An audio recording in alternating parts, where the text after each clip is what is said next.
سلام بینندگان عزیز، صبح بخیر. برنامه نویدی بامدادی را میبینید. امروز پنجشنبه 31 اکتبر است و من عبدالله اشرف هستم در خدمت شما. ساعت به وقت شهر پراگ 7 صبح است و در چند دقیقه دیگر شما را با تازه ترین اخبار تاجیکستان و جهان آشنا میکنیم. نخست از وضع باد و هوا برایتان میگویم. هوا در شهر پراگ پایتخت جمهوری چک و قرارگاه مرکزی رادیو آزادی ابری است و حرارت دوام روز به 8 درجه میرسد.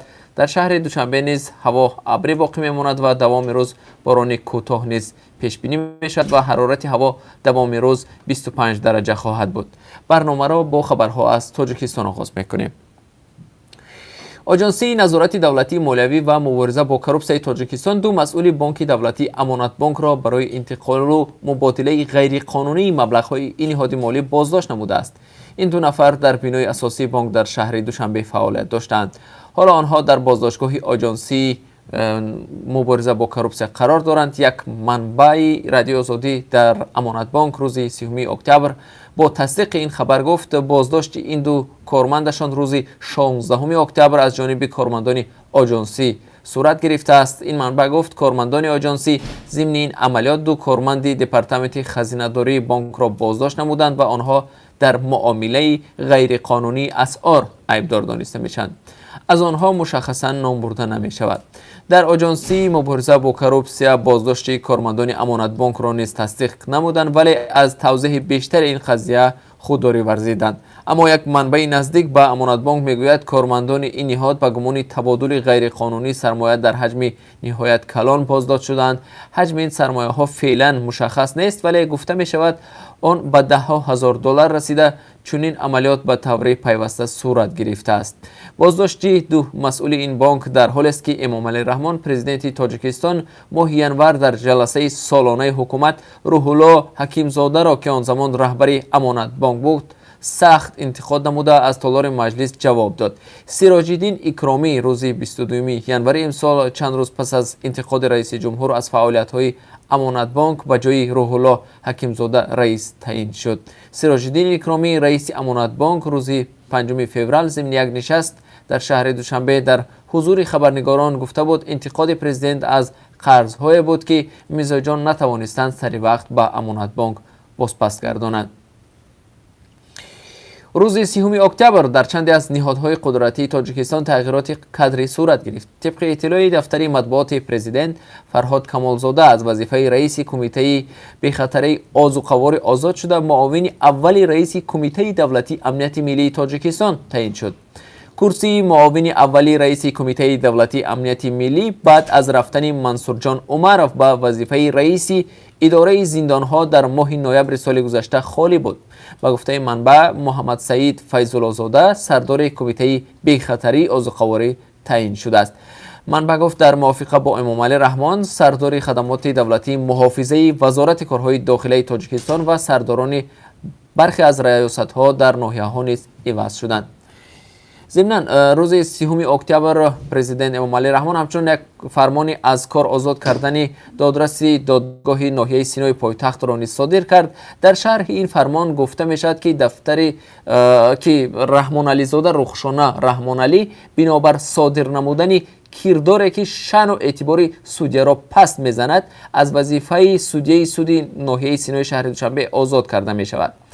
فرمانی از وظیفه سبکدوش کردن این دادرس در حالی است که 2 روز قبل آژانسی مبارزه با کروپسیون علیه رخشانه رحمان علی زاده دادرس دادگاه ناحیه سینای شهر دوشنبه به جرم پاره گرفتن پرونده جنایی باز کرده بود. آژانسی روز 29 اکتبر خبر داد که از یک شهروند شکایت گرفته است که دادرس رحمان علی زاده برای به منفعت او حل نمودن یک بحث منزل استقامتی سنه 13 مارس سال 2019 مبلغ $2,000 را طلب کرده گرفته است و عین زمان باز آوردن مبلغ $2,000 دیگر را طلب نموده ایستاده است. در یک عملیات کارمندان آژانسی دادرس رحمان علی زاده را در جای حادثه هنگام گرفتن $2,000 رشوت دستگیر و مبلغ مذکور همچون دلیل شرعی یافت و مصادره شده است.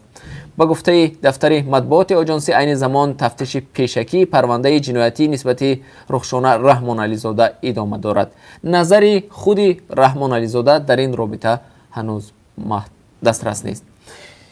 بینندگان عزیز، اگر شما خبر، عکس و یا نوار نادره دارید که میخواهید از آن دیگران هم آگاه شوند، پس آن را توسط پیام رسان‌های وایبر و یا واتساپ و ایما به ما بفرستید. رقم تلفن ما +420 724 05 3959 است. یادآور میشویم که این تلفن تنها برای گرفتن پیام ها است. اگر شما خبر فرستادید، ما جزئیات آن را از شما پرسان میشویم.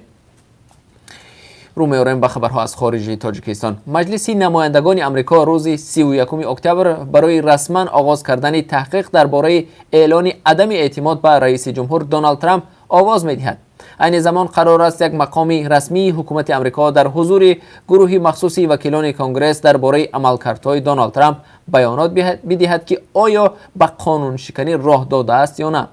تیم موریسون، مشاور ارشد دونالد ترامپ در امور روسیه و اروپا که از مقامش رفتنی است، برای صحبت با کنگره دعوت شده است.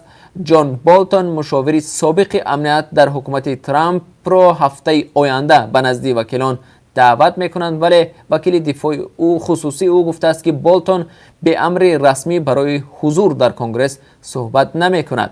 جان بولتون که از ماه اپریل سال 2018 تا ماه سپتامبر امسال مشاور دونالد ترامپ بود، یک مانع اصلی در راه کاخ سفید برای فشار به اوکراین بوده است تا فعالیت‌های جو بایدن رقیب ترامپ و پسرش هانتر بایدن را تحقیق کند. جان بولتون روز 10 سپتامبر از مقامش برکنار شد. وکیلان دموکرات میگویند که دونالد ترامپ روز 25 ایول هنگام صحبت تلفنی با ولادیمیر زلنسکی رئیس جمهوری اوکراین از او خواسته است در تحقیق فعالیت‌های بایدن و پسرش مساعدت کند. پسر بایدن عضو شورای مدیران شرکت اوکراینی بوریسما بود. دونالد ترامپ میگوید که کاری خطایی نکرده است و تحقیق برای رأی عدم اعتماد را ساخته نامیده است. حالا مجلس نمایندگان دلیل جمع می‌آورد تا معلوم کند که آیا در واقع دونالد ترامپ برای منافع سیاسی خصوصی و مقامش سوء استفاده کرده است. اگر چنین کار را کرده باشد، پس جنایت و بی‌اعتنایی به قانون حسابیده می‌شود و برای این کار وکیلان حق دارند او را بر اساس قانون اساسی آمریکا از مقامش برکنار کنند. ساکنان ترکمنستان با محدودیت بیرون بردن منت از حدود کشورشان روبرو هستند. در این باره خبرنگار بخش ترکمنی رادیو آزادی از ترکمنستان خبر داد. با گفته او در فرودگاه شهر اشخابات ترکمنستان نه تنها از موجودیت دلار آمریکایی بلکه منت ترکمنی هم میپرسند. خبرنگار میگوید ساکنان منتها را در خارج از کشور با دلار تبادل میکنند.